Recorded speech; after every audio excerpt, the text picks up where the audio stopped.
25e dimanche du temps ordinaire, année B.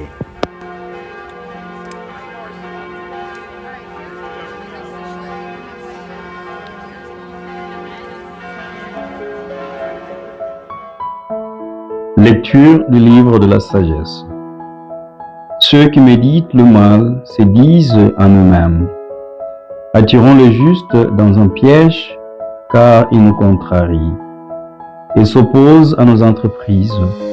Il nous reproche de désobéir à la loi de Dieu et nous accuse d'infidélité à notre éducation. Voyons si ces paroles sont vraies. Regardons comment il en sortira. Si le juste est fils de Dieu, Dieu l'assistera et l'arrachera aux mains de ses adversaires. Soumettons-le à des outrages et à des tourments. Nous saurons ce que vaut sa douceur. Nous éprouverons sa patience. Condamnons-le à une mort infâme, puisque, dit-il, quelqu'un interviendra pour lui. Parole du Seigneur. Nous rendons grâce à Dieu.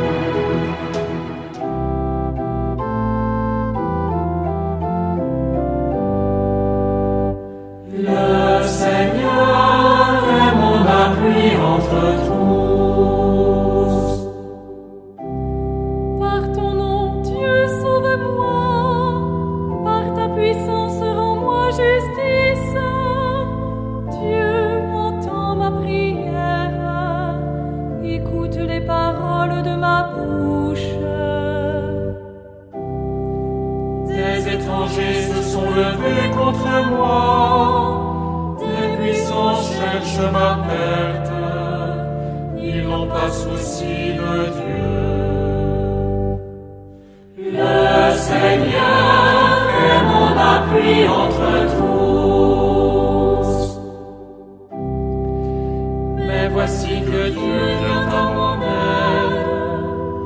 Le Seigneur est mon appui entre tous. De grand cœur je t'offrirai le sacrifice. Je rendrai grâce à ton nom car il est bon. Le Seigneur est mon appui entre tous.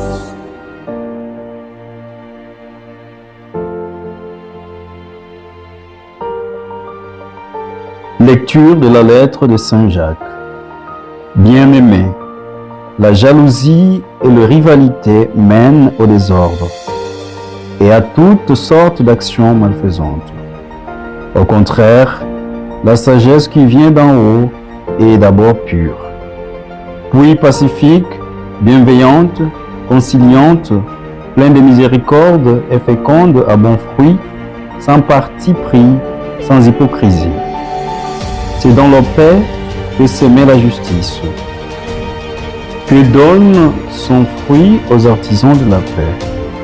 D'où viennent les guerres? D'où viennent les conflits entre vous? N'est-ce pas justement de tous ces désirs qui mènent leur combat en vous-même? Vous êtes plein de convoitises et vous n'obtenez rien, alors vous tuez. Vous êtes jaloux et vous n'arrivez pas à vos fins. Alors vous entrez en conflit et vous faites la guerre. Vous n'obtenez rien parce que vous ne demandez pas. Vous demandez, mais vous ne recevez rien. En effet, vos demandes sont mauvaises, puisque c'est pour tout dépenser en plaisir. Parole du Seigneur. Nous rendons grâce à Dieu.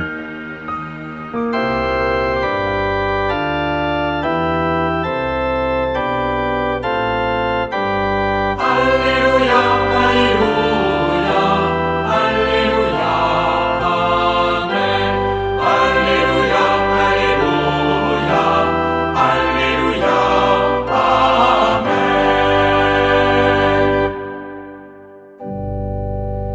Par l'annonce de l'Évangile, Dieu nous appelle à partager la gloire de notre Seigneur Jésus-Christ. Alléluia, Alléluia, Alléluia,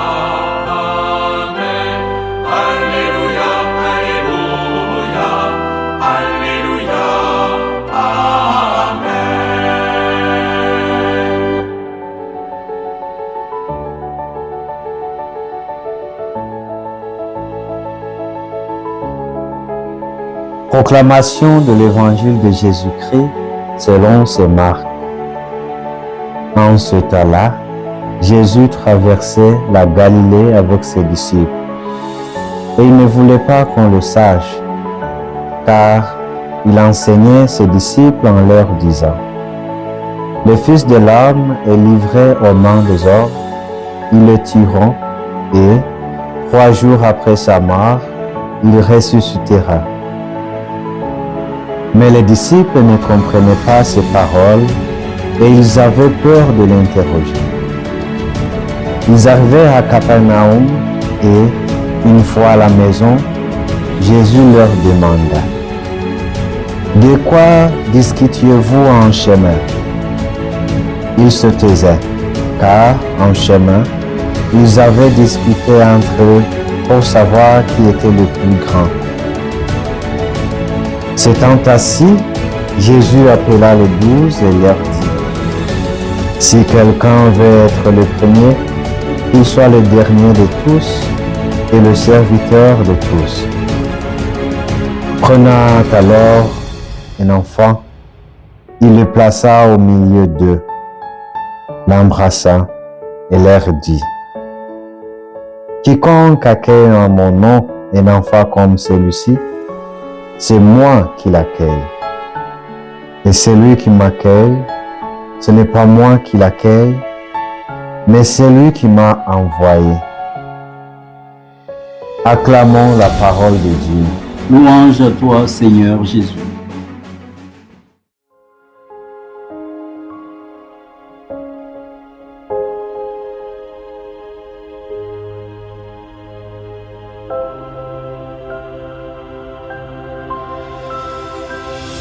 Frères et sœurs dans le Christ, Shalom.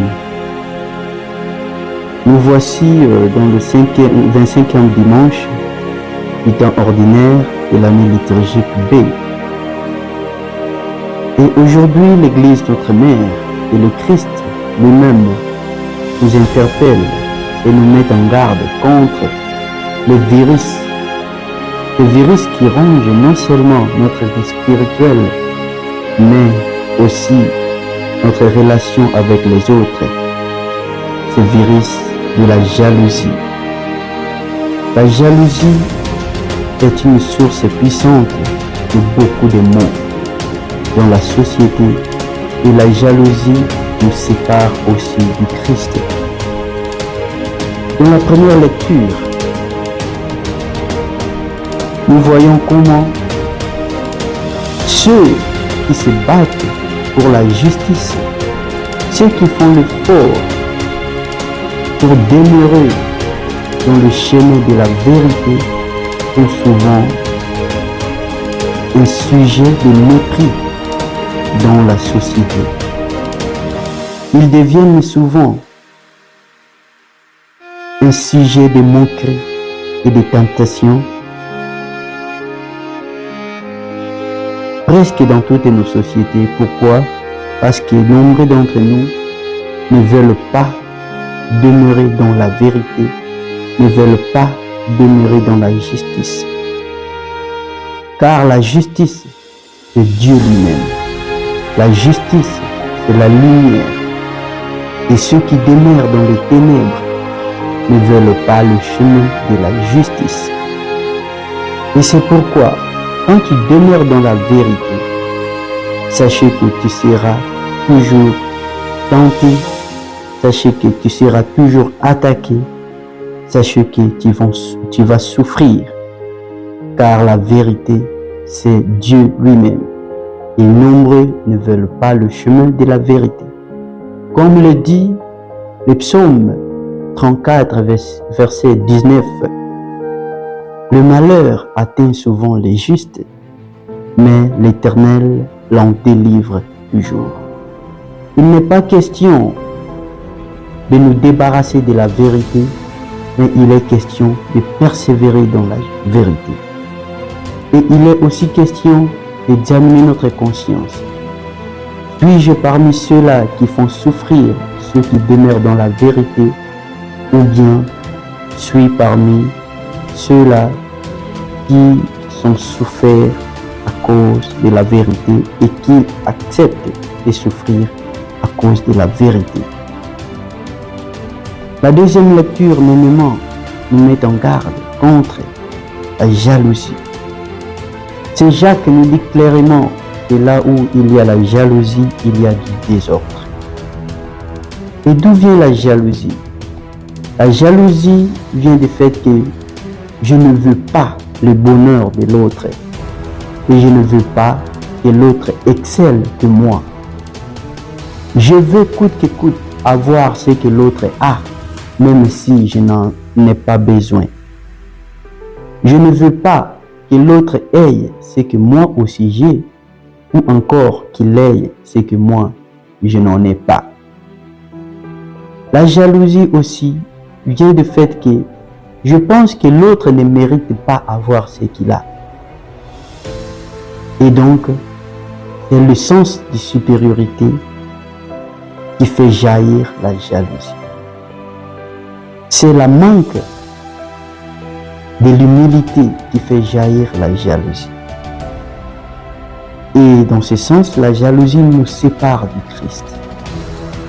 Là où il y a la jalousie, il n'y aura pas de paix. Là où il y a la jalousie, il n'y aura pas l'harmonie sociale. Et donc, il y aura du chaos. La jalousie nous pousse à haïr les autres. La jalousie nous met à côté et nous sépare du Christ. La jalousie nous fait manquer de l'humilité et c'est pourquoi dans l'évangile d'aujourd'hui, le Seigneur est en train de réprimander, est en train d'interpeller ses apôtres qui au cours de la route se disputaient et qui était le supérieur parmi eux. Et le Seigneur leur montre le chemin de l'humilité. Celui qui veut être supérieur, qu'il se fasse le servant des autres. Il y a de ceux parmi nous qui ne veulent jamais, qui veulent souvent participer dans la fête, mais qui n'acceptent jamais être parmi le groupe organisateur de la fête. Ils aiment se réjouir, ils aiment que les choses se passent, mais ils n'aiment pas faire partir de l'équipe organisatrice des choses qui arrivent. Il est bon de souhaiter que les bonnes choses arrivent, mais il faut toujours penser que derrière les bonnes choses, il y a de bonnes personnes qui font que les bonnes choses arrivent. Si on veut bien des bonnes choses, il est aussi important de bien vouloir être servant ou servante pour que les autres aussi bénéficient des bonnes choses comme nous les voulons. Et mes frères et sœurs dans le Christ, sachons tous que le Christ s'est fait serviteur pour notre bien et ainsi nous avons aussi le devoir, non seulement moral mais aussi spirituel, de le devenir comme le Christ nous en a donné l'exemple.